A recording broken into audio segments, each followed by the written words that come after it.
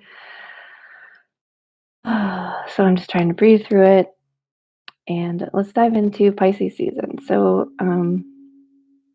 Pisces season is right at the beginning of spring. So, although we have come to the end of a cycle, and Pisces is also the last of the zodiac signs for the zodiac season. So, um, although we come to an end of the cycle, as we move into Pisces season, there are signs of renewal everywhere. In the space of one day or even an hour, the last of winter storms rage and then magically give way to the elf rain dazzling through sunlight. Rainbows arch across the sky and prisms sparkle in each drop of water. Pisces is a mutable water sign. It is the last of the threshold signs, taking us from winter's end to the gateway of spring equinox. In Pisces, we have come full circle. The last sign resonates through the element of water, oceanic, flowing, and connected to the source. Pisces season is liminal space between the worlds. Dreamtime, Pisces illuminates the most sacred of all mysteries, the promise of rebirth inherent in all.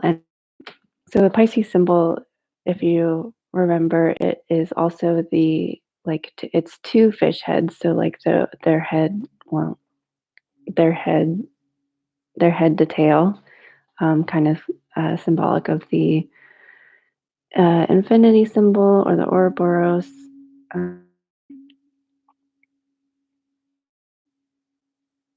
so the promise of rebirth inherent in all ending. Its archetype encompasses both resurrection and redemption. In the tarot, Pisces history behind the veil of the high priestess. Pisces is Neptune ruled, embodying the archetypes of the mystic, the poet, and the dreamer, as well as the martyr and the victim. As Pisces is the last sign of the wheel, it has been often said that it contains every lesson of the path. Pisces has gone down all the roads before and comes into this lifetime knowing what it is to walk in the shoes of another. Pisces brings with it the wisdom of every face of the goddess.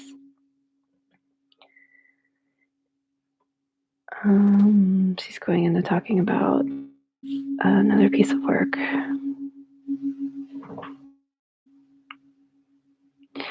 Pisces' penchant for escapism is well known, and we will touch on that soon enough. But Pisces, like Campbell's hero journey, has a job. Even though it's tempting to curl up and drift off indefinitely, we are reminded that the nature of life is cyclical. The boon brought from the transcendent deep becomes quickly rationalized into non-entity, and the need becomes great for another hero to refresh the word. Pisces is symbolized by two fish swimming in opposite directions, meaning it is one part of the psyche that is ever swimming upstream, striving for transcendence, to bring wisdom from the deep and remind us of the mysteries, while the other would prefer to rest, to take the path of least resistance, and to be swept along by the current. Which direction to swim is a decision Pisces must make for herself.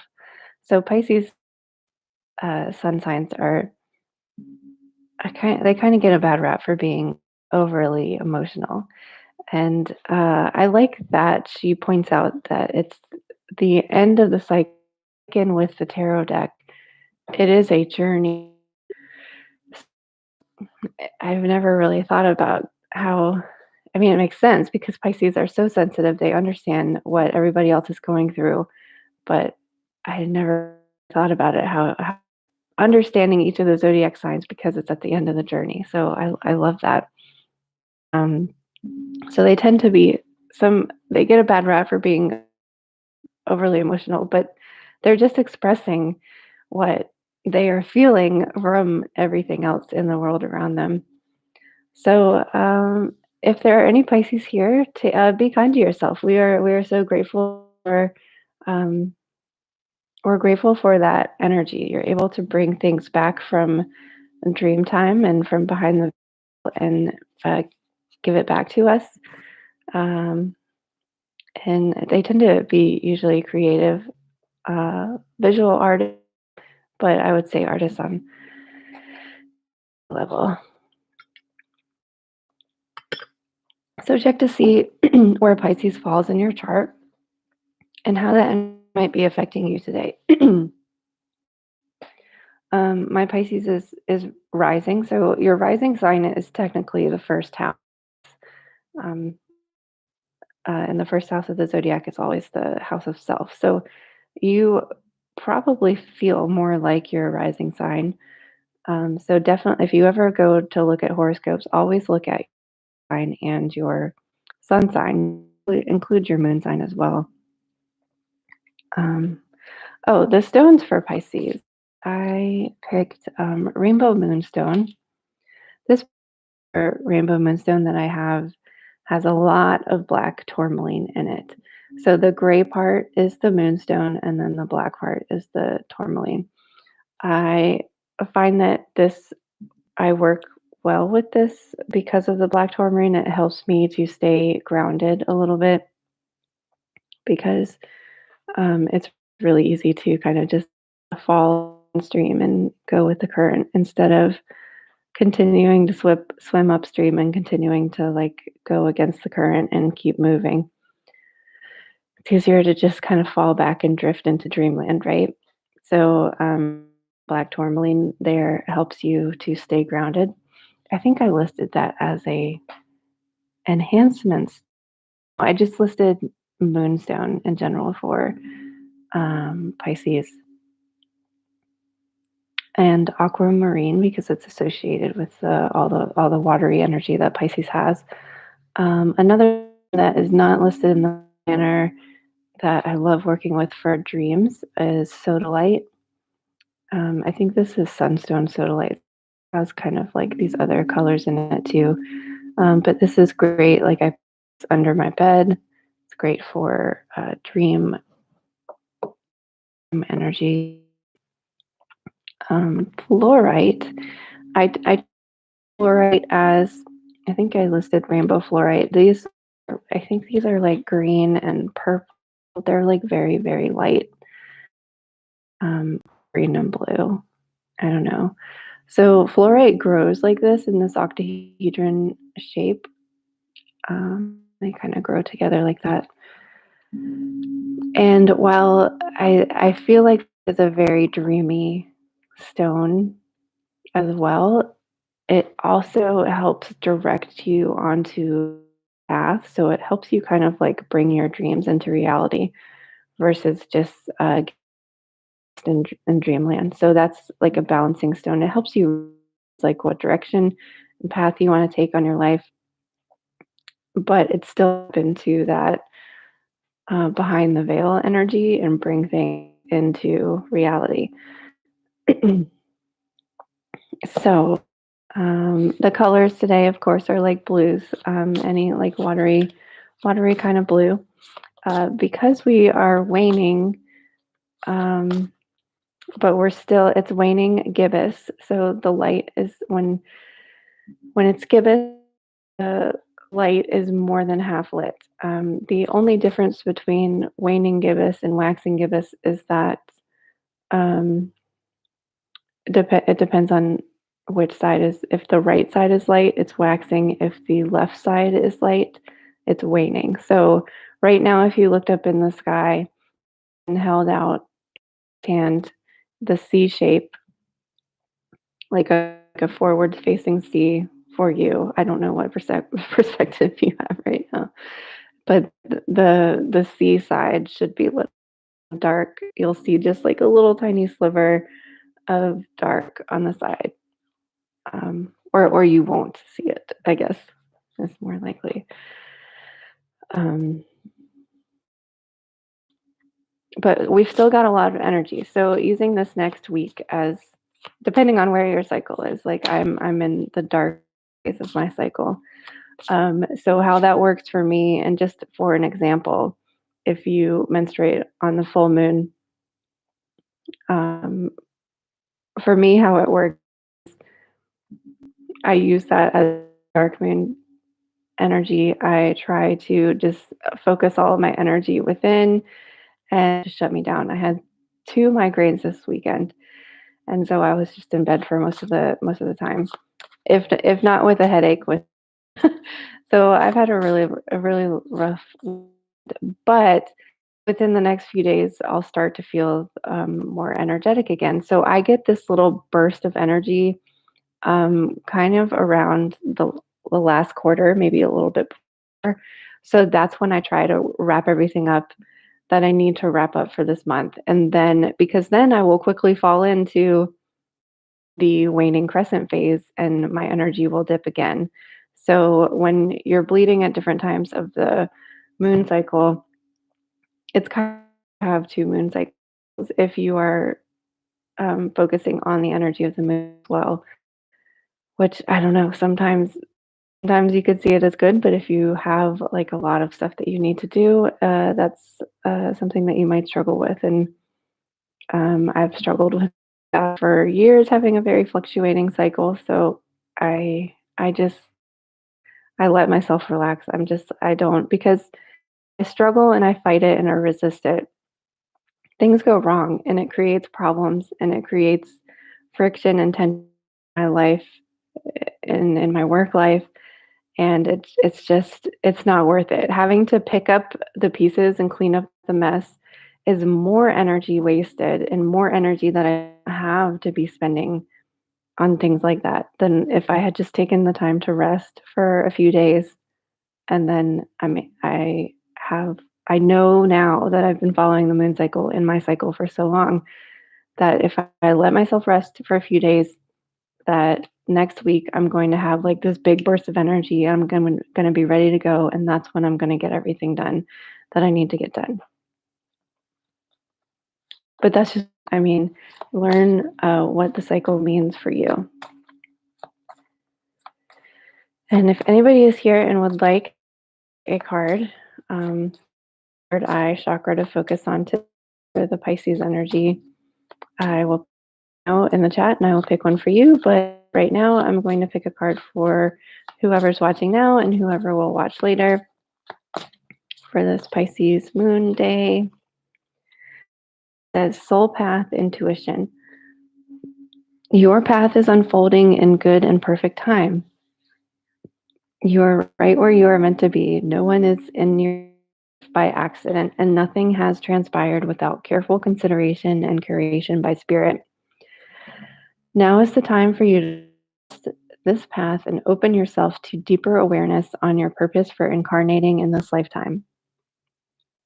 As you engage your Dharma and explore your purpose, you inspire, called upon to help others do the same. The crystal is tanzanite and the herb is poppy. I feel like poppy is like I think of it as Wizard of Oz flower that put them all to sleep. So I feel like that's a dreamy herb that I have not worked with, and I have not worked with tanzanite either. I think it's a very light blue color, so that kind of goes with the Pisces. So that kind of makes sense. Um, Well, because I'm not feeling well today, I think I'm going to cut this video short unless you have any questions or would like to discuss anything. I'm going to work on the schedule for the week, and but since I think season real, I will probably not win. Oh shoot.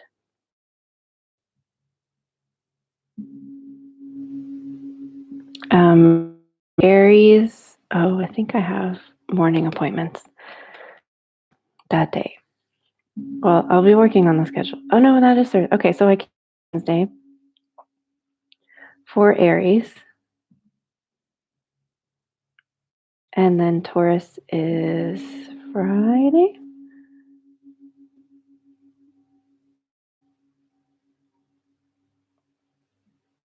Oh, Saturday. Okay, so that is more than likely going to be the schedule for this week, Aries. So, dreamland for a little while, um, for the next few days, and kind of figure out how you want to maneuver the next few weeks for the waning moon. I recommend, while we're still in gibbous, kind of do things like get things out of the way, like really get things done. Meal prep if you know that you have low energy around the new moon. Like get things in the freezer so that you can just not even think about it. That for me, I don't, but when I'm having really low energy, even though I know that I need healthy food and get nutrition to help sustain whatever energy I have left, it's like my brain just doesn't work and I can't figure out, like, I seriously can't figure out how to plan a meal. I'm like, I don't, how do I cook food? I forgot. It's the weirdest thing. I don't know if I'm the only one that does it. So I like to get things in the freezer or get things prepped, that are just really easy to cook, like stock up on soups or chop things up for salads or make like a casserole that can be eaten all week or like um, some just make a big thing of rice. That way I can just like throw some vegetables in it and like just be done with it. So I probably won't do that until next week, but that's what I plan to do during the waning, and that's all of my deep cleaning and getting that all that out of the way so that when the dark moon comes, I can really just chill and do nothing and not have to worry about mundane, stupid things. So kind of be thinking about what you want to do for the weeks, and Aries will give you that little burst of energy again to um, kind of like because I don't know, when I have water signs, I just kind of like it, and air sign comes back, I'm like, okay, let's go, let's get this shit done. But that's just how it works for me. Uh, and Earth kind of pulls me back down again, but it just kind of like makes me steady and grounded. So I will see you on Wednesday for the Aries moon, and then again on Saturday for Taurus, and then that will be the last day of the challenge. That will lead us up to the last quarter. So yeah, I'm really curious to hear how everything has been going for you, and I thank you so much for coming on this journey with me, even during my low moments.